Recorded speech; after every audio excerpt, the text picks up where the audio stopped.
Hello class, welcome back. और अब जैसा कि आप पिछले क्लासेस में फिजिक्स में kinematics, Newton law of motion, friction के बारे में पढ़ के आए थे, तो आज हम उसी कड़ी को और आगे बढ़ाते हैं। और आगे बढ़ाने पर हमें आज नया चैप्टर मिलने वाला है। इसका नाम है वर्क पावर एनर्जी। ठीक है ना? तो आगे बढ़ने से पहले मैं आपको बोलना चाहता हूँ की आपल्या माझ्या क्लासमध्ये सहर्ष स्वागत आहे। ठीक है? और आपका मेरी क्लास स्वागत है, बने रहिए मेरे साथ। और आज हम शुरू करने वाले हैं वर्क पावर एनर्जी। तो आपको यहाँ पर एक कार्टून दिख रहा होगा, आपने वो देखते हुए टीवी पे मोटू पतलू एक कार्टून आता है जिसमें मोटू हर वक्त समोसे मांगता रहता है। बोलता है ऐसे कि पतलू खाली पेट मेरी दिमाग की बत्ती नहीं जलती, समोसे लाओ, है ना? तो वो समोसे का क्या कारण है, समोसे क्यों मांगता है वो, आज हम यहाँ पर बातों को समझने वाले हैं और चीज़ों को समझेंगे कि आगे हमारी जो कई सारे प्रोसेस हैं, जैसे पंखे का चलना हो गया, गाड़ी का चलना हो गया, हवा का चलना हो गया, लाइट का जलना हो गया, ये सारी चीज़ें आखिर क्यों हो और कैसे हो रही हैं, इनके बारे में हम क्लासेस में डिस्कस करने वाले हैं, है ना? तो शुरू करते हैं। हम अपना पहला आज का लेक्चर हमारा है वर्क और एनर्जी का। देखिए, तो सबसे पहले इसमें हम बात करेंगे वर्क की। हम बात करेंगे वर्क की। अब वर्क क्या है? देखिए, दो चीज़ें हैं, आपको समझनी पड़ेंगी पहले। देखिए, एक सिंपल सी बात, पहले जैसे अगर बात करें वर्क की, तो वर्क क्या है? Work is a form of energy.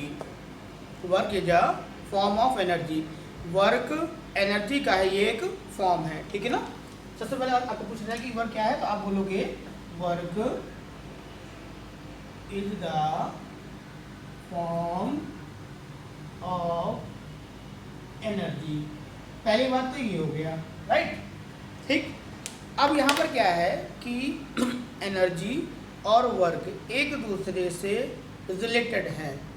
मतलब आप ये कह सकते हैं कि एक दूसरे की मिरर कॉपी हैं, एक दूसरे की कॉपी हैं।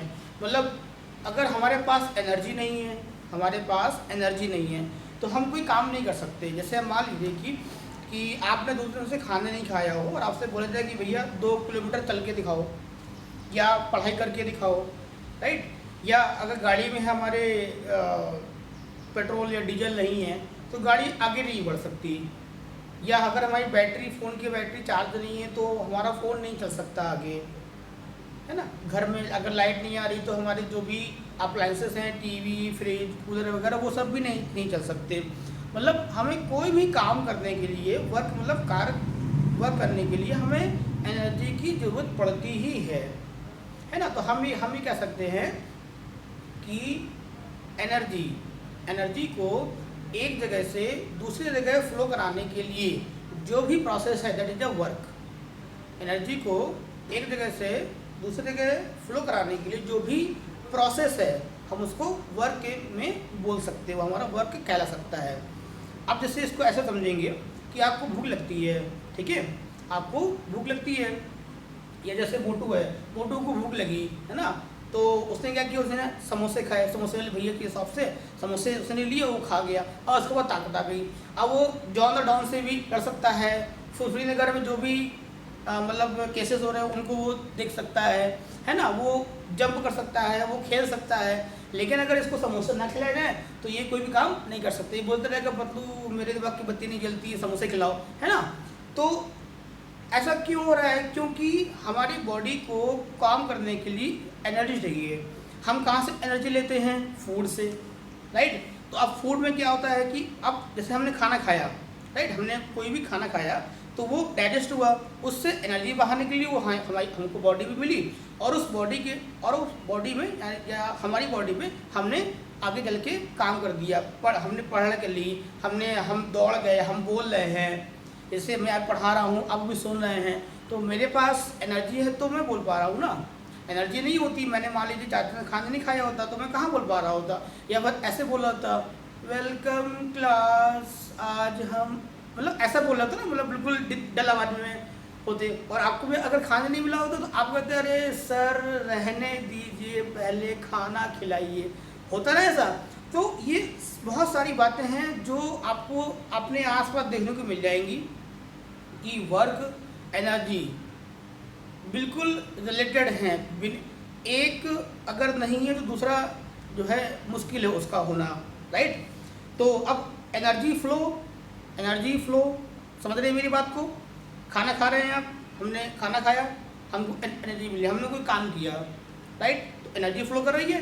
आप देखिए गाड़ी, कोई भी व्हीकल देख लीजिए, 2 व्हीलर 4 व्हीलर आप देख लीजिए, आप उसमें पेट्रोल डालते हैं, पेट्रोल कौन सी एनर्जी है, केमिकल एनर्जी है। इंजन क्या करता है, उसको मैकेनिकल एनर्जी में कन्वर्ट करता है, तो एनर्जी फ्लो कर रही है ना। तो काम कौन कर रहा है, आप इंजन काम कर रहा है, राइट। जैसे आपके घर में एसी है, टीवी है, फ्रिज है, कूलर है। मान लीजिए कूलर, अब आज के डेट में हम कूलर चलाते हैं गर्मियों में, बड़ा ऑन किया, ठंडियों में लागू शुरू हो गई, तो इलेक्ट्रिक एनर्जी डायरेक्ट कूलर के अंदर, तो हमको क्या दे रहा है, वो विंड एनर्जी दे रहा है, राइट। तो कहने का मतलब है, अब जैसे मान लीजिए कि बल्ब जल रहा है, उसमें भी इलेक्ट्रिकल एनर्जी आ रही है, वो हमको लाइट एनर्जी दे रहा है। तो अब जैसे सन है, उसमें भी केमिकल रिएक्शंस हो रही हैं ना, तो वहाँ पर भी हमको लाइट एनर्जी मिल रही है। अब जैसे स्पीकर है, उसको भी हम अगर इलेक्ट्रिकल एनर्जी दें तो वो भी हमको साउंड एनर्जी देगा। तो आप देख रहे हैं यहाँ पर एनर्जी का फ्लो हो रहा है, और एनर्जी का फ्लो होने पर एक बंदा है जो बीच में काम कर रहा है, राइट, वर्क, कोई बंदा है जो काम कर रहा है, राइट। तो आप कह सकते हो कि एनर्जी फ्लो के बीच का जो प्रोसेस है that is called the work. Simple सी बात, उसका बोल सकते हो work is the form of energy. तो मेरे ख्याल से आप समझ गए होंगे व्हाट इज वर्क, है ना। तो अब इसको आप और अपने आसपास जो भी चीज़ें हों उनको देखिएगा और उनको ऑब्जर्व करिएगा कि इसमें एनर्जी कहाँ से आ रही है, इसमें वर्क कैसे हो रहा है, तो इसमें देखिएगा। और जो भी चीज़ें आपको लगे कि हाँ ये समझ भी नहीं आ रहा, वो हमसे आप कमेंट बॉक्स में आप पूछ सकते हैं, ठीक है। चलिए आगे बढ़ते हैं। तो वर्क समझ गए होंगे आप। अब देखिए यहाँ पर क्या है, वर्क के होने के लिए यहाँ पर दो चीज़ें जिम्मेदार हैं। यहाँ पर वर्क होने के लिए दो चीज़ें जिम्मेदार है। इसको ऐसे समझेंगे, अगर क्लास ऑपरेट होनी है तो उसके लिए दो लोग जिम्मेदार हैं, एक तो स्टूडेंट्स, मतलब एक पढ़ने वाला और एक पढ़ाने वाला। अगर इसमें से एक भी चीज़ गायब हो जाएगी तो क्लास वो परफेक्ट नहीं हो पाएगी, है ना। भाई बच्चे नहीं हैं तो टीचर किसको पढ़ाएगा, हम बोर्ड को पढ़ाएंगे, हम ज्वालों को पढ़ाएंगे, या हम मोटू को पढ़ाएंगे, है ना। और इससे मान लीजिए कि आप बैठे हुए क्लास टीचर नहीं है तो आप कैसे पढ़ेंगे आप, है ना। तो वर्क, अब यहाँ पर जो वर्क है उसके होने के लिए दो चीज़ें बहुत ज़रूरी है। एक तो पहला फोर्स होना चाहिए, राइट, और दूसरा डिस्प्लेसमेंट होना चाहिए। दो चीज़ें होना जरूरी है। एक क्या चीज़ होनी चाहिए, एक होना चाहिए फोर्स होना चाहिए और एक होना चाहिए डिस्प्लेसमेंट। अब ये कैसे होगा, ये ध्यान से मेरी बात को समझिएगा सभी लोग, ठीक है। देखिए मान लीजिए कि ये एक बॉडी है और मुझे इस बॉडी को आगे की तरफ धक्का देना है, आगे की तरफ मुझे इसको खिसकाना है, राइट, या मुझे इस बॉडी को आगे की तरफ फेंकना है, राइट। तो मुझे कुछ वर्क करना पड़ेगा, मैं कुछ एनर्जी दूंगा इसको तो वो आगे बढ़ जाएगी। तो मैंने क्या बोला था, एनर्जी फ्लो क्या होता है, वर्क होता है। तो ये मतलब मुझे क्या करना पड़ेगा, यहाँ पर मुझे यहाँ पर वर्क करना पड़ेगा। अब वर्क कैसे करूँगा मैंने क्या किया, मैंने इसको रखा ऐसे और अपने हाथ से इसको आगे फोर्स लगाया। देखिए फोर्स लगा रहा हूँ और ये आगे डिस्प्लेस हो रहा है, दिख रहा है आपको, आगे ये बढ़ता हुआ जा रहा है। तो यहाँ पर हमने फोर्स भी लगाया और डिस्प्लेसमेंट भी हुआ, तो हम कह सकते हैं कि यहाँ पर वर्क हुआ। ध्यान दीजिएगा, ठीक है। अब मान लीजिए कि फुटबॉल है, हमने ऐसे लात मारी उसको, आगे बढ़ गई, फोर्स भी लगा और डिस्प्लेसमेंट भी हो गया, वर्क हुआ। अगली बात, अब मान लीजिए कि ये है, फोर्स है मगर ये नहीं है, ये है मगर ये नहीं है। कैसे, देखिए मान लीजिए कि ये बोर्ड है, मैं इस बोर्ड को धक्का लगा रहा हूँ, अरे धक्का लग जा और चला जा पीछे, मुश्किल लग रहा है, नहीं जा पा रहा, मतलब हल्क बनाना पड़ेगा, हल्क। अगर हल्क आएगा तो वो मार सकता है, शायद पीछे चले जाए, लेकिन मुझसे तो नहीं होने वाला है ना। तो आप भी घर पे अपने ट्राई मत करिएगा, क्योंकि आप भी छोटे हैं, दीवार को मारेंगे आपको लग जाएगा, है ना।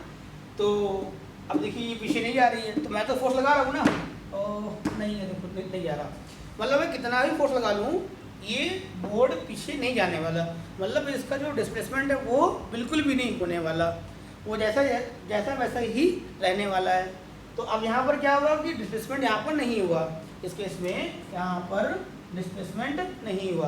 तो हम कह सकते हैं कि हमने कितना भी फोर्स लगा लें, हम कितना भी ताकत लगा लें, यहाँ पर इस ड्यूरेशन में कोई भी वर्क नहीं हुआ, कोई भी वर्क हमारे यहाँ पर नहीं हुआ, है ना। तो ये दोनों चीज़ें ज़रूरी हैं, दोनों चीज़ें ज़रूरी हैं, डिस्प्लेसमेंट भी होना चाहिए और वहाँ फोर्स का भी प्रेजेंस होना चाहिए। तो अगर दोनों चीज़ें होती हैं तो वर्क पॉसिबल है, अदरवाइज अगर एक चीज़ है तो पॉसिबल होगा ही नहीं, राइट। अब जैसे मान लीजिए इसमें एक दो एग्जाम्पल और हम ले सकते हैं, मान लीजिए हम एक दो एग्जाम्पल और हम ले सकते हैं। मान लीजिए कि जैसे मान लीजिए कि एक कुली है और वो कुली जो है ऐसे एक लगेज है, राइट, एक बैग है, और उसने बैग उठा के अपने ऐसे सर पे रख लिया, राइट, रखे हुए है, मोबाइल गिरेगा नहीं, हाँ, रखे हुए वो रखे 1 घंटे खड़ा रहा, वो आधे घंटे खड़ा रहा, राइट, 20 मिनट खड़ा रहा, 25 मिनट खड़ा रहा। तो अब मुझसे पूछा था कि भैया उस ड्यूरेशन जब तक आप लोग अपना बैग सर पे रखे थे उससे लेकर अभी आधे घंटे मान लीजिए हो गए, आपने कितना वर्क किया? 0 वर्क। क्यों? क्योंकि आप जहाँ थे वहीं हैं, आपका जो डिस्प्लेसमेंट है वो 0 है, राइट, आपका जो डिस्प्लेसमेंट है वो 0 है। भले आप उसको ऐसे अब देखें तो ये आपके सर पे ऐसे फोर्स लगा रहा है, आपके सर को हल्का सा दबा रहा होगा, है ना, आपको यहाँ थोड़ा सा दर्द करेगा, लेकिन डिस्प्लेसमेंट तो नहीं हुआ ना, आप आगे तो नहीं बढ़े ना। तो क्या हो जाएगा, कुली अपने सर पे या अपने कंधे पर अगर बैग टांग के खड़ा हुआ है और वो आगे मूव नहीं कर रहा है तो डिस्प्लेसमेंट यहाँ पर क्या होगा? 0 होगा। इस वजह से वह क्या होगा? यहाँ पर 0 हो जाएगा। तो यहाँ बहुत सारी बातें जो आपको समझने की हैं, है ना, बहुत फाइन से यहाँ पर छोटे छोटे कॉन्सेप्ट हैं जो आपको समझना पड़ेगा, राइट, ओके। तो आपको मैंने अभी तो दो चीज़ें बताई, क्या क्या बताई मैंने आपको कि work is the form of energy, work क्या है? एनर्जी का फॉर्म है, राइट, और ये 2 बातों पर डिपेंड करता है। कौन कौन सी बातें डिपेंड करती हैं? पहला फोर्स डिपेंड करता है, मतलब फोर्स पर डिपेंड करता है, और डिस्प्लेसमेंट पर डिपेंड करता है, राइट। चलिए अब हम इसके बारे में बात करने वाले हैं, इसको कैलकुलेट कैसे करते हैं, इसको हम कैलकुलेट कैसे करते हैं, how to calculate the work.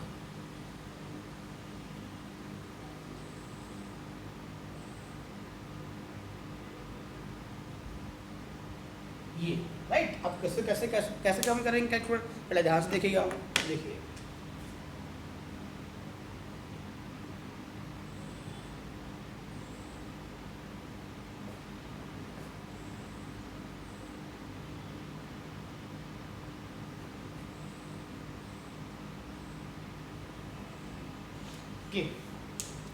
Mathematical calculation of work.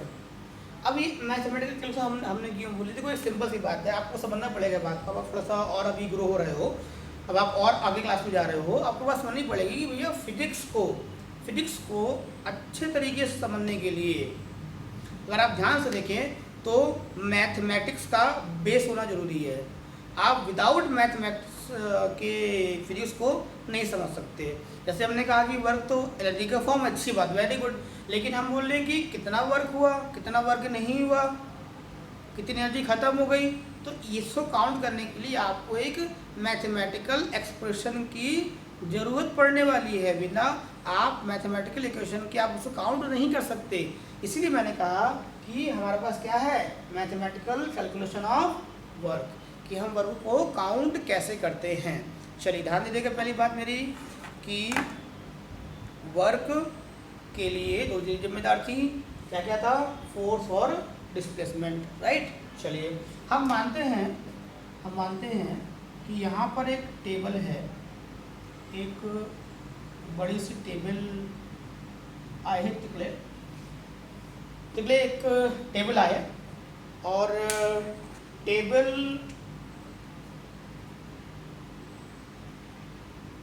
मध्ये बोल सकता हूँ क्या? हाँ बोल सकते हैं मध्ये, और क्या है ना। टेबल मध्ये एक ब्लॉक आए और we are applying a force F, इसका मास m ले लेता हूँ मैं, ठीक है। और मैंने इसको धक्का लगाया और ये आगे बढ़ेगा, ये आगे बढ़ेगा। चलिए मानता हूँ मैं कि थोड़ी देर बाद ये ब्लॉक यहाँ पर आ गया। After some time block reaches there, तो फोर्स अभी भी काम कर रहा था, मास m था। मान लीजिए कि ये ब्लॉक इतना मूव किया, डिस्टेंस इतना मूव किया, ये S है, राइट, इतना हुआ। और आप इसको D भी मान सकते हो, आप इसको D भी मान सकते हो, कुछ भी ले लो आप, ठीक। किसी किसी बुक में D दिया रहता है, किसी बुक में S दिया रहता है, कहीं के X भी दिया रहता है। तो ऐसा टेंशन की बात नहीं, हमें एक वेरिएबल चाहिए है जो डिस्प्लेसमेंट को यहाँ पर रिप्रेजेंट कर सके। तो हम S से भी दिखा सकते हैं, D से भी दिखा सकते हैं, किसी भी आप इसको शो कर सकते हो, है ना। चलिए, तो अब हमने क्या किया कि हमारे पास एक टेबल थी और टेबल पे हमने एक ब्लॉक रखा हुआ था और हमने उसको टेबल के पैरेलल हमने एक फोर्स लगाया और हमारी बॉडी डिस्प्लेसमेंट S पर आगे चली गई, राइट। उस बॉडी ने डिस्प्लेसमेंट S किया या D शो किया, ओके। अब उनसे पूछा है कि भाई इसमें कितना वर्क हुआ, इसमें कितना वर्क हुआ। तो सिंपल सी बात ध्यान रखिएगा मेरी, हमेशा ध्यान रखिएगा कि work is the product of force and displacement, right. Product of force and displacement, पहली बात। तो यहाँ हम लिख सकते हैं सिंपल सा F इंटू डी या W equal to F into S, कुछ भी लिख लो। अरे कुछ भी क्या मतलब, दोनों में से कोई एक लिख लो, कुछ भी तो नहीं लिखेंगे, दोनों में से कोई एक चीज़ हम यहाँ पर लिख सकते हैं, राइट। तो F इंटू डी और या तो F इंटू S लिख लो। अब यहाँ पर ध्यान देने की बात है, यहाँ पर एक छोटा सा आपको समझना पड़ेगा, यहाँ पर एक कंडीशन अप्लाई है। कंडीशन अप्लाई यहाँ पर ये है, कंडीशन अप्लाई यहाँ पर ये है कि आपको ये ध्यान देना पड़ेगा, आपको ये ध्यान देना पड़ेगा कि फोर्स की डायरेक्शन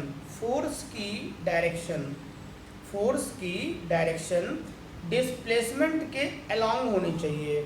फोर्स की डायरेक्शन डिस्प्लेसमेंट के अलोंग होनी चाहिए, मतलब जिस तरह ब्लॉक डिस्प्लेस हो रहा है फोर्स उसी डायरेक्शन में काम करना चाहिए।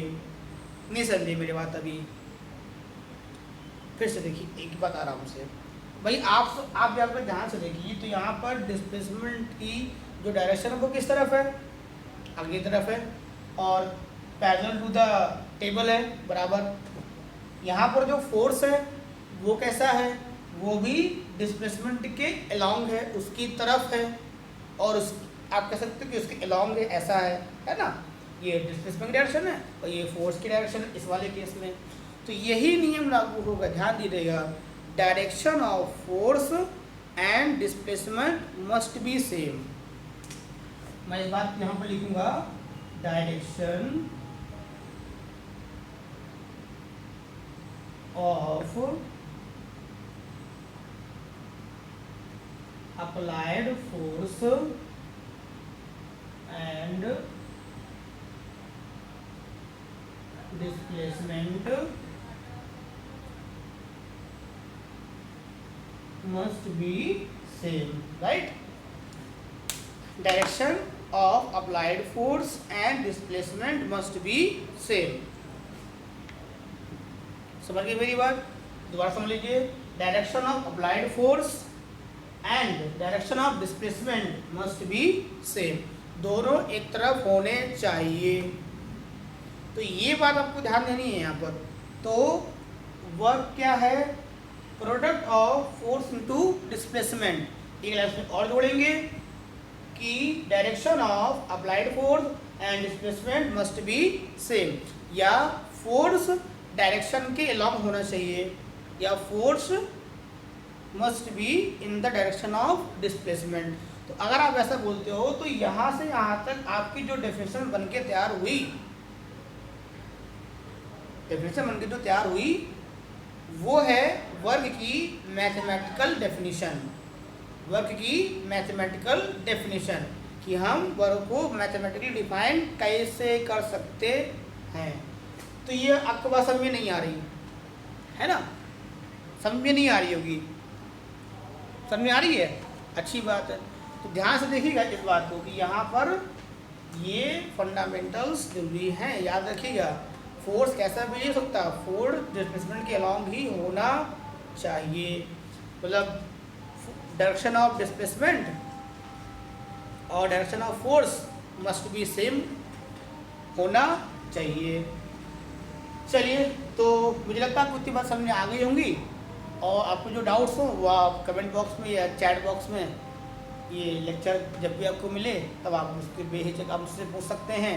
व्हाट्सएप ग्रुप में भी है आप, तो जहाँ भी डाउट लगे उस वीडियो को उस टाइम का, मतलब 10 मिनट में डाउट है, 20 मिनट में डाउट है, ऐसा टाइम लिख के वहाँ आप मेरे को भेज सकते हैं, स्क्रीनशॉट लेके भेज सकते हैं आप कि सर यहाँ पर डाउट था। मैं उसको उसी टाइम पे ग्रुप पे या उसको अगले वीडियो में समझाने की कोशिश करूँगा, है ना। चलिए आगे बढ़ते हैं। तो भाई आपके दिमाग में ऐसा एक क्वेश्चन आना चाहिए कि सर आपने बोला कि direction of applied force and displacement must be same, अच्छी बात, बहुत सही। लेकिन अगर ऐसा नहीं हुआ तो फिर क्या होगा? मान लीजिए कभी कभी ऐसा भी होता है ना कि डायरेक्शन ऑफ फोर्स और डिस्प्लेसमेंट जो है सेम नहीं होते हैं, उनके डायरेक्शन सेम नहीं होते हैं, तो फिर उस केस में क्या किया जाए? उस केस में क्या किया जाए, है ना। चलिए देखते हैं उसमें क्या हो सकता है। तो ठीक है, इतने आपको समझना कि मैं इसको डब करता हूँ यहाँ से, और इसकी मैं डब करता हूँ। चलिए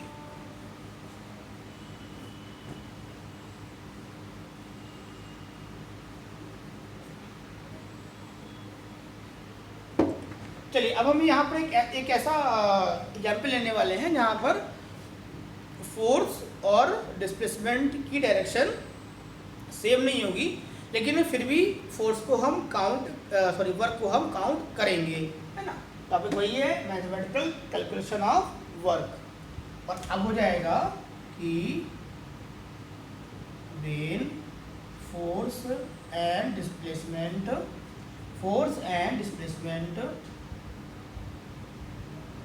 नॉट इन सेम डायरेक्शन, मतलब ये किसमें क्या होगा कि फोर्स और डिस्प्लेसमेंट एक ही डायरेक्शन मध्ये नाही आहे, है ना, एक ही डायरेक्शन मध्ये नाही आहे। Then what will we do? Okay, चलिए क्या करेंगे? आपके मन में ये बात नहीं आनी चाहिए कि हवन करेंगे, है ना, क्योंकि ऑलरेडी गर्मी चल रही है, हवन नहीं करेंगे, गर्मी ज़्यादा हो जाएगी। अब यहाँ पर हम दिमाग खर्च करेंगे। दिमाग कैसे खर्च करें? दिमाग पैसा थोड़े ना जो खर्च कर लेंगे, मतलब फोकस करेंगे यहाँ पर, इससे कैसे सॉल्व कर सकते हैं हम, है ना। तुम लोग कहेंगे सब क्या क्या बोलते रहते हैं यार, है ना। चलिए तो चलिए हम फिर से वही उसी कंडीशन में आते हैं। आमच्याकडे एक टेबल आहे, ओके, टेबल आहे, टेबल मध्ये एक ब्लॉक आहे M master, and we are applying a force which is at theta degree with the horizontal। हमने क्या किया? अभी जो हम फोर्स लगाते थे वो फोर्स कैसा लगाते थे? हम ऐसा लगाते थे, सीधा लगाते थे फोर्स, बराबर है। अभी हम कैसा फोर्स लगाएंगे? अभी हम ऐसा फोर्स लगाएंगे, मतलब जो थोड़ा सा एक्स एक्सिस से एंगल थीटा बनाते हुए होगा, या टेबल से एंगल थीटा बनाते हुए ऊपर की तरफ होगा, है ना। इसका ऐसे समझ सकते हैं आप, जैसे मान लीजिए आप कभी अमेरिका, न्यूयॉर्क, लंदन घूमने जाएंगे कभी, है ना। जब आप बड़े जाएंगे, जब आप खुद पे जॉब करेंगे, पैसे कमाएंगे, आप घूमने जाएंगे। अब घूमने जाएंगे तो वहाँ पर आप क्या करेंगे, आप सूटकेस लेते हैं ना, सूटकेस ऐसे, आप उसको कैसे घसीटते हो, ऐसे घसीटते हो ना। अगर आप ध्यान से देखो तो आपका हाथ तिरछा होता है, आपका हाथ स्लैंड होता है ना, और सूटकेस आगे बढ़ता है। तो सूटकेस ऐसे बढ़ता है और आपका हाथ ऐसे होता है, तो फोर्स अलग है और आपका जो डिस्प्लेसमेंट है वो अलग है। तो ठीक है ना। तो वही मैंने आपको एग्जाम्पल लिया हुआ है। तो टेंशन ले ना, देखते क्या होता है यहाँ पर। देखिए तो क्या करेंगे हम यहाँ पर कि यहाँ पर हमने फोर्स F लगा लिया, यहाँ पर हमने फोर्स F यहाँ पर हमने अप्लाई कर दिया। चलिए, अच्छा अब आप सभी लोग अच्छे तरीके से जानते हो, आप लोग पीछे वेक्टर में पीछे पढ़ के आए होंगे, आपको नावेद सर ने पढ़ाया था वेक्टर में कि component of the vector, component of the vector आपको पढ़ाया गया होगा। तो यहाँ पर मैं बोलता हूँ कि कंपोनेंट्स ऑफ वेक्टर या resolution of vector of vectors, या पीछे पढ़ के आए होंगे ना, पीछे पढ़ के आए होंगे। भाई इसमें क्या होता था, इसमें क्या करते थे अपन लोग कि भाई अगर फोर्स, अगर कोई वेक्टर, मतलब फोर्स भी तो एक वेक्टर ही है, अगर मान लीजिए कोई फोर्स है या कोई वेक्टर है, ये मान लीजिए x है, ये मान लीजिए y है, राइट, और ये कोई वेक्टर है a वेक्टर है, और ये with the x angle theta बना रहा है। तो अपन क्या करते थे, अपन यहाँ लेते थे a cos थीटा और यहाँ क्या ले लेते a sin थीटा। अरे नहीं याद आ रहा, अरे अभी पढ़ाया सर ने आपको, मुझे पता है, राइट। तो क्या करते थे कि जिस लाइन के साथ एंगल बनता था थीटा, वहाँ लेते थे अपन कॉस कंपोनेंट और उसके परपेंडिकुलर अपन लेते थे साइन कंपोनेंट, राइट। तो अब यहाँ पर हमको वही फंडामेंटल अप्लाई करना है कि इसको हम इस वेक्टर को हम इसके कंपोनेंट में तोड़ देंगे, लॉन्ग हॉरिजॉन्टल कंपोनेंट, एक्स वाला कंपोनेंट और वाई वाला कंपोनेंट। और इसको ब्रेक करें तो अगर आप ध्यान से देखें तो भाई ये वाला कंपोनेंट कहलाएगा एफ कॉस थीटा। अरे हाँ या ना, बात बराबर है, एफ कॉस थीटा। और ये वाला कंपोनेंट क्या कहलाएगा, ये वाला कंपोनेंट क्या कहलाएगा, not in same direction. Okay, ये वाला कंपोनेंट कहलाएगा एफ साइन थीटा। क्या बोलते हैं, बात सही है ना। तो ये हो गया। अब नियम क्या है, आपको पता है कि नियम कानून क्या है। आई बिंदु से यहाँ का नियम कानून क्या है, वो तो नियम कानून तो बहुत सारे हैं ना।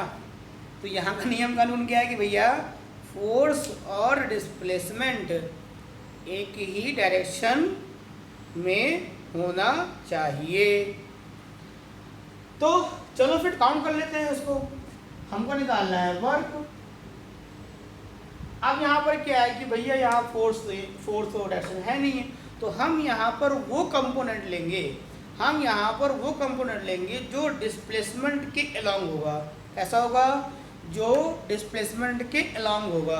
आप अगर ध्यान से देखें तो आप कैसे भी खींचे इस ब्लॉक को, ब्लॉक ऐसे जाएगा, ब्लॉक इस डायरेक्शन में मूव करेगा। जब ब्लॉक इस डायरेक्शन में मूव करेगा तो आपको इस डायरेक्शन में फोर्स लेना पड़ेगा, और वो फोर्स कौन सा है, एफ कॉस थीटा, राइट। यहाँ पर हम लिखेंगे force into displacement F cos theta into D. तो डब्ल्यू क्या हो गया, F D cos theta, right. अरे बात समझ में नहीं आई यार, सिंपल सी बात है, नो बकवास है ना, सिंपल सी बात है। डब्ल्यू बराबर एफ डी कॉस थीटा, ये हमारा फॉर्मूला बन गया। कब, जब फोर्स डिस्प्लेसमेंट के अलोंग ना हो, राइट। अब देखो अगर हम यहाँ पर ध्यान से देखें तो यहाँ पर फोर्स के दो कंपोनेंट है, यहाँ पर फोर्स के दो टुकड़े हुए हैं, यहाँ फोर्स के दो टुकड़े हुए हैं। कौन कौन से? एक हुआ along the x along the motion F cos theta, एक हुआ उसके परपेंडिकुलर एफ साइन थीटा। तो हमने एफ साइन थीटा को क्यों नहीं लिया? बताओ क्यों नहीं लिया हमने यहाँ पर? क्योंकि हमें कौन सा फोर्स लेना था, कौन सा फोर्स का कंपोनेंट लेना है? जो डिस्प्लेसमेंट के अलोंग है, और उसके अलावा कोई हमको फोर्स नहीं लेना है। आपको बात समझ में नहीं आ रही? ध्यान दें कि ये बहुत ज़रूरी है कि एफ पी कॉस थीटा का जो फॉर्मूला है वो तब आता है जब हम उस नियम को फॉलो करते हैं जो हमको पढ़ाया गया है कि फोर्स और डिस्प्लेसमेंट एक ही डायरेक्शन में होना चाहिए। अगर नहीं होगा तो हमको फिर वहाँ पर उसके कंपोनेंट करने पड़ेंगे फोर्स के, और कंपोनेंट करके हम उसको मोशन के अलोंग ले लेंगे। तो मुझे लग रहा है कि आपको यहाँ तक बात समझ में आ रही है, कोई टेंशन वाली बात इसमें नहीं है, और आप चीज़ों को अच्छी तरीके से समझ पा रहे हो। डाउट है तो आप उससे पूछ सकते हैं, है ना। चलिए, तो इतनी बातें क्लियर हो रही है आपको? चलो आगे बढ़ते हैं फिर। अब अगर आगे बढ़ते हैं तो जरा ये हम देख लेते हैं कि वर्क को काउंट कैसे करते हैं, है ना। वर्क को काउंट कैसे करते हैं, मतलब कि जो यूनिट है, यूनिट ऑफ वर्क। तो कोई सिंपल सी बात, देखो भैया ऐसा है कि वर्क और एनर्जी मैंने बात बिल्कुल सेम है, राइट। तो एनर्जी की यूनिट हम क्लास 7 से पढ़ के आते हैं, क्या होता है? Joule, right. ऐसा यूनिट जूल होती है। यहाँ पर इसकी एसआई यूनिट क्या हो जाएगी? जूल। सीधी बात, लो बकवास। अब आते हैं हम सीजीएस में। भाई सीजीएस में यूनिट क्या होती है इसकी? एनर्जी की अर्ग, राइट। यहाँ पर लिख देंगे अर्ग, ERG। मतलब ऐसा मत समझना ये लिखा हुआ अर्ज, मतलब अर्ज किया है, जरा गौर फरमाइए। वो अर्ज होता है, ये अर्ग है, ध्यान दीजिएगा इस बात को, ठीक है ना। तो ऐसे बोल सकते हैं अर्ग किया है, गौर फरमाइए। चलिए, तो दो हो गए, एसआई और सीजीएस। इसमें आपस में हम लोग रिलेशन को जरा पता कर लेते हैं कि इनमें रिलेशन क्या होता है।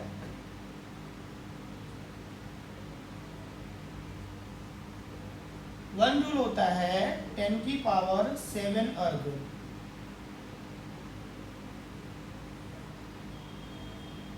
गलत तो नहीं बोला मैंने? गलत तो नहीं बोला भैया? देख लेना, वर्क जूल में अगर कन्वर्ट किया जाए तो एक जूल क्या होता है? 10⁷ अर्ग होता है, राइट। तो इतनी बातें आपने यहाँ पर समझी, इतनी बातें यहाँ पर आपने देखी और चीज़ों को समझा कि वर्क क्या होता है, उसका फिजिक्स में मीनिंग क्या होता है, एनर्जी साहब को कैसा रिलेट किया जाता है, उसको कैसे हम उसको मैथमेटिकली काउंट करते हैं, क्या कंडीशन होना चाहिए कि वर्क होने के लिए, पता एफ और डी दोनों ही होने चाहिए, में से कोई भी नहीं है, मतलब कोई भी एक अगर एब्सेंट है तो वर्क हो गया ही नहीं आपका। तो और फिर हमने देखा कि अगर फोर्स डायरेक्शन की मोशन के डायरेक्शन में ना हो तो कैसे अपन वर्क करते हैं, मतलब कैसे अपन काउंट करते हैं, एफ डी कॉस थीटा हो गया। तो ये बहुत सारी चीज़ें आपको समझे यहाँ पर आज आपने क्लास में समझी हैं, ठीक। फिर आपने समझा कि यूनिट्स क्या होती हैं, यूनिट्स को मैंने यहाँ पर देख लिया। तो अब हम यहाँ पर समझने वाले हैं कि हमको अगर ये बोला जाए, आपको बोला जाए कि भैया आपको ये तो पता है कि unit of work in SI joule होता है। इसको डिफाइन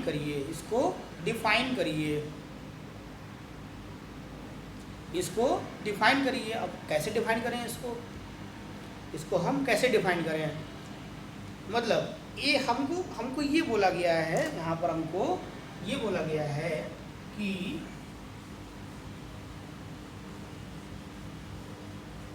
हमको यहाँ पर उन्होंने ये बोला है कि डिफाइन 1 जूल, डिफाइन 1 जूल। अब 1 जूल को कैसे डिफाइन किया जाए, 1 जूल को कैसे डिफाइन किया जाए? तो यार 1 जूल को डिफाइन करना कोई बड़ी बात नहीं है, राइट। आपको पता है सिंपल सा फॉर्मूला, आपको पता है सिंपल सा फॉर्मूला क्या, work equal to force into displacement होता है। रखिए उठा के यहाँ पर, work force into displacement, right. Force का यूनिट क्या होता है, फोर्स का यूनिट क्या होता है, न्यूटन, राइट। आप मान लीजिए यहाँ ले लीजिए 1 न्यूटन, राइट, और जो डिस्प्लेसमेंट है उसको ले लीजिए आप 1 मीटर, तो वर्क कितना आएगा आपका 1 जूल आ जाएगा, है ना, राइट। भाई फोर्स वर्क होता है फोर्स इनटू डिस्प्लेसमेंट, फोर्स का यूनिट क्या है यहाँ पर न्यूटन एसआई में, डिस्प्लेसमेंट मीटर एसआई में। रखिए तो यहाँ पर क्या आएगा 1 जूल, राइट, या 1 न्यूटन मीटर, ये भी एक इसका यूनिट है जूल, और या तो न्यूटन मीटर। तो अगर आपको पूछ ले कि जूल क्या है, 1 जूल क्या है, डिफाइन 1 जूल, आप क्या बोलोगे, आप बोलोगे कि 1 Newton force when we applied 1 Newton force on a body, when we applied 1 Newton force on a body and body displaces up to 1 meter, body displaces up to 1 meter, the work is known as 1 joule. Work in this case is known as 1 joule, right, simple सी। इसको और समझ लेते हैं, work force into displacement, work unit Newton, हमने 1 ले लिया, हमने यहाँ पर लिया डिस्प्लेसमेंट 1 मीटर, हमारा क्या सर आया 1 जूल आ गया, या 1 न्यूटन मीटर आ गया। तो हमें 1 जूल को डिफाइन करने के लिए ऐसे बोलना पड़ेगा। अच्छा, इसको हम एक एग्जाम्पल से ले लेते हैं। मान लीजिए इंस्पेक्टर चिंगम ने जॉन द डॉन को पकड़ लिया, जॉन का डॉन है बस बोलता रहता है, इंस्पेक्टर चिंगम के जंगल बचना या इम्पॉसिबल, है ना, कानून की कसम, ऐसा बोलते रहते वो। मान लीजिए कि इंस्पेक्टर चिंगम ने जॉन को पकड़ लिया, राइट, और वो जॉन को पकड़ के आगे घसीटते हुए लिए जा रहे हैं, आगे घसीटते हुए लिए जा रहे हैं, राइट। मान लो कि ये जॉन है, ये जॉन है, और ये इंस्पेक्टर चिंगम है, राइट, ये इंस्पेक्टर चिंगम, ऐसे टोपी लगा देते हैं यहाँ पर, ये इंस्पेक्टर चिंगम है, राइट, और ये इसको पकड़ के ले जा रहे हैं, चल इधर चुपचाप, इसको पकड़ के ले जा रहे हैं। तो अगर इंस्पेक्टर चिंगम इस पर अगर 1 न्यूटन फोर्स अप्लाई करें, 1 न्यूटन फोर्स अप्लाई करें, और ये डॉन द डॉन कितना जाए, ये अगर 1 मीटर डिस्प्लेस हो जाए, राइट, तो उस केस में जो हमारा वर्क होगा वो कितना होगा 1 जूल। समझ गए ना मेरी बात? तो जॉन द डॉन को घसीटते हुए ले जाओ, इंस्पेक्टर चिंगम इसको जाके जेल में बंद कर दो, है ना, क्योंकि ये बहुत चोरी करता है। फुरबी नगर में सबसे बड़ा चोर यही है। तो बस में आ रही होगी कि 1 joule 1 Newton force applied on a block and block displaces up to 1 meter, then the work is known as the 1 joule. Got it? चलिए, तो अब हम इसको यहाँ पर आगे बढ़ते हैं। मतलब मैं ऐसा बोलना चाहता हूँ, इसके आप बंद करते हैं, नहीं अभी है, आपको और चीज़ें पढ़ना है आगे जो है ना, इसलिए हम अभी ख़त्म नहीं करेंगे इसको, ठीक है। चलिए वापस हम आते हैं, और जब हम वापस आते हैं तो हमारे पास हमने थोड़ा हमने ट्राई किया था मैथमेटिकल कैलकुलेशन वाला, W बराबर F डी कॉस वाला थीटा। कौन सा थीटा? कॉस वाला थीटा। इससे मेरा वाला डांस गाना सुना होगा आपने? नहीं, गाने पर सुनिए, पढ़ाई में ध्यान दीजिए, गलत बात। एफ डी कॉस वाला थीटा। कौन सा थीटा? कॉस वाला थीटा। साइन वाला नहीं, टेन वाला नहीं, कॉट वाला नहीं, कौन सा? कॉस वाला थीटा।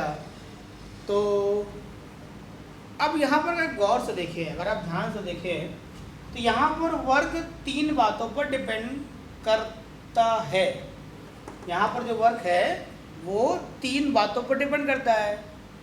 कौन कौन सी बात पर? चलिए देख लेते हैं। वर्क डिपेंड करता है सीधा सीधा फोर्स अप्लाइड पर।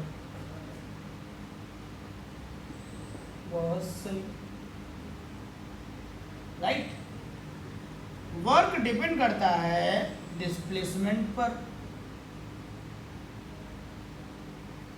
ये भी अच्छी बात, ये तो हम पीछे पढ़ के आए। अभी क्या नई बात? वर्क ऑल्सो डिपेंड करता है कॉस थीटा पर। अब यहाँ पर ये थीटा क्या, ये समझने की बात है। आप पीछे पढ़ के आए हैं, मैं इसको दोबारा आपको समझा रहा हूँ, क्योंकि थोड़ा थीटा में कई लोग थोड़ा कन्फ्यूजन हो जाता है। ठीक है, थीटा क्या है? यहाँ पर angle between direction of applied force and direction of motion। Angle क्या है? Direction of, angle between direction of applied force and direction of motion. Right, पहली बात। तो देखो यार, तुम्हें पता होना चाहिए कि अगर ये कांस्टेंट है, अगर ये कांस्टेंट मान लिया जाए, इनको कांस्टेंट मान लिया जाए, इसको भी कांस्टेंट मान लिया जाए, मतलब ये फिक्स है। राइट, ये फिक्स है। तो हमारा जो वर्क है वो एंगल पर डिपेंड करता है, और एंगल पर डिपेंड करने की वजह से वो अलग अलग हो सकता है। मतलब अगर हम 1 न्यूटन फोर्स लगाएं और एक हमारा जो डिस्प्लेसमेंट वो 1 मीटर हो, तो उस केस के लिए हमारे पास वर्क अलग अलग हो सकते हैं। राइट। तो हमारा जो वर्क है वो मेन जो चीज़ है, ये तो करता है, इस पर मेन इम्पॉर्टेंट आपको ध्यान देना पड़ेगा कि एंगल पर कैसे डिपेंड करता है, और डिपेंड होने के बाद इसमें रिजल्ट क्या निकल के सामने यहाँ पर आता है। समझ रहे मेरी बात को? ओके, चलिए तो अब हम पढ़ने वाले हैं कि टाइप्स ऑफ वर्क कैसे होते हैं। वर्क कितने टाइप का होता है, चलिए देखते हैं अभी।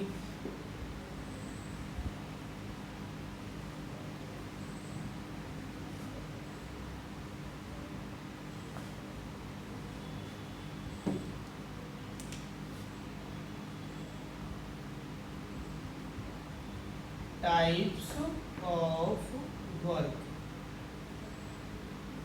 पहला,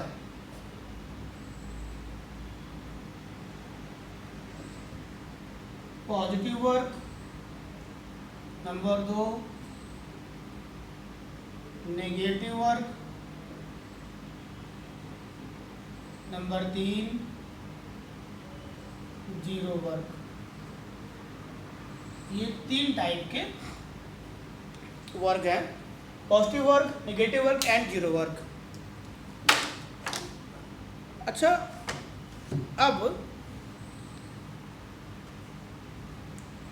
अब ये पॉजिटिव, नेगेटिव और ये जीरो वर्क आखिर डिफाइन कैसे होते हैं, इन पर हमको गौर करने की बात है। तो चलिए फिर इन पर गौर कर लेते हैं, ये कैसे कैसे हो सकते हैं।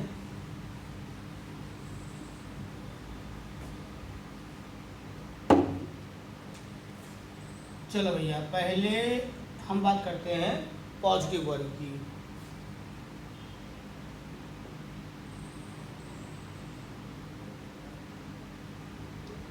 ठीक, तो मैं आपको पहले बता दूं, मैं आगे बढ़ने से पहले आपको मैं बता दूं कि मतलब मैं आपको बता दूँ पहले कि वर्क जो है कॉस थीटा पर डिपेंड करता है।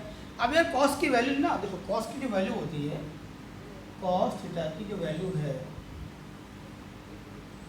ये फर्स्ट क्वाड्रेंट, ये सेकंड, ये थर्ड और ये फोर्थ। तो यहाँ क्या लिखते हैं अपन, ए एस टी सी, मतलब A for all, S for sine, T for tan और सी फॉर कॉस, ये लिखते हैं ना अपन। तो अब अगर ध्यान से देखिएगा, गौर करिए, तो अगर हमारा जो एंगल है, कौन सा एंगल, डायरेक्शन ऑफ फोर्स और डायरेक्शन ऑफ मोशन के बीच का जो एंगल है, अगर वो 0 से लेकर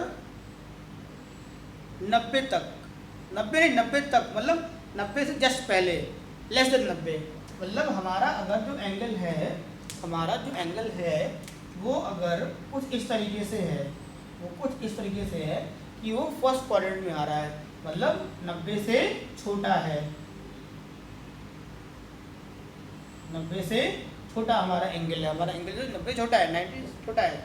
तो ध्यान से देखिए, सारी वैल्यू प्लस होंगी, सारी वैल्यू प्लस होंगी, क्यों, क्योंकि फर्स्ट क्वाड्रेंट में आ रहा है, फर्स्ट क्वाड्रेंट में 90 से छोटी वैल्यू के लिए, 0 से लेकर 90 से छोटी वैल्यू तक के लिए क्या होता है, कॉस पॉजिटिव होता है। अब मान लेते हैं कि थीटा आपका 90 डिग्री है, थीटा आपका 90 डिग्री है, तो वो थीटा 90 होने की वजह से कॉस 0 हो जाता है, तो वो 0 बटन हो गया। अब आइए आप, अगर आप आगे आ जाइए, जो थीटा की वैल्यू है, जो थीटा की वैल्यू है, वो थीटा की वैल्यू अगर 90 से बड़ी है, 90 से बड़ी है, 90 से बड़ी है और वो 180 के बराबर है, थीटा की वैल्यू 90 से बड़ी है और 180 के बराबर है, तो वो कहाँ जाएगी, वो सेकंड क्वाड्रेंट में आएगी। और सेकंड क्वाड्रेंट में क्या होता है, कॉस नेगेटिव होता है, राइट। यहाँ पर कैसा है, कॉस पॉजिटिव, यहाँ पर 0, यहाँ पर कैसा है, कॉस नेगेटिव है, मतलब किसी वैल्यू कैसा है कि वो नेगेटिव आ जाएगा। तो आप समझ पा रहे हो कि एंगल डिपेंडेंसी कितना महत्वपूर्ण है, कितना महत्वपूर्ण है। जैसे मैंने बात करी कि पॉजिटिव वर्क की, तो पॉजिटिव वर्क कब होगा, पॉजिटिव वर्क कब होगा, जब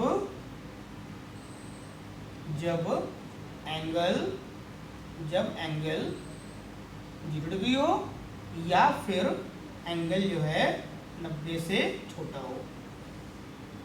इस किसी भी वैल्यू के लिए, इस किसी भी वैल्यू के लिए, ये ऐसे लिख देते इसको, इस किसी भी वैल्यू के लिए क्या होगा, वर्क हमारा पॉजिटिव हो जाएगा। क्यों पॉजिटिव होगा, क्योंकि 0 से लेकर 90 से छोटी वैल्यू तक के लिए कॉस कैसा होता है, फर्स्ट क्वाड्रेंट में होता है और कॉस पॉजिटिव होता है, पहली बात। अब बात कर लेते हैं नेगेटिव वर्क की, बात कर लेते हैं नेगेटिव वर्क की। तो यार नेगेटिव वर्क कब आएगा, नेगेटिव वर्क कब आएगा,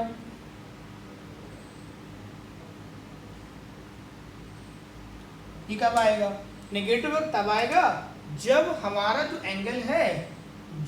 एंगल है वो 90 से बड़ा हो और 180 तक चला जाए, 90 से बड़ा हो क्या 180 तक चला जाए, तो यहाँ पर हम नेगेटिव वर्क मान सकते हैं। तो अब 0 कब होगा, 0 तब होगा, 0 वर्क तब होगा, ये 0 वर्क ये कब होगा, जब थीटा की वैल्यू कैसी होगी, 0 रहेगी। क्यों, कॉस 90 कैसा होता है, 0 होता है, तो 0 बटन हो जाएगा, ये आपका 0 बटन हो जाएगा। तो इस तरीके से हम यहाँ पर एंगल के बिहाफ पे साइन ऑफ वर्क लगा सकते हैं, पॉजिटिव, नेगेटिव और 0। तो हम यहीं से आज की क्लास को यहीं पर रोकते हैं और अब हम कल जब आएंगे क्लास में, तो कल हम यहीं से शुरू करेंगे टाइप्स ऑफ वर्क, कुछ और एग्जाम्पल्स, कुछ और नए फैक्ट्स को साथ में लेके। क्यों, क्योंकि टाइप्स ऑफ वर्क में एंगल का जो डिपेंडेंसी है बहुत ज़रूरी है। आगे जब चैप्टर बढ़ेगा, आगे आपका तो आपको मालूम पड़ेगा कि एंगल निकालना, एंगल फाइंड करना कितना ज़रूरी है, राइट। ये बहुत ज़्यादा ज़रूरी है, इसलिए हम इसके बारे में कल और डिटेलिंग में बात करने वाले हैं, राइट। और आज मोटू को समोसे मिल गए हैं, समोसे खा लिए उसने, आज वो सोएगा आराम से, कल फिर दोबारा पढ़ने आएगा, ठीक है। तब तक के लिए फिर बने रहिए, same class same teacher same chapter, ठीक है। मिलते हैं कल, बाय बाय।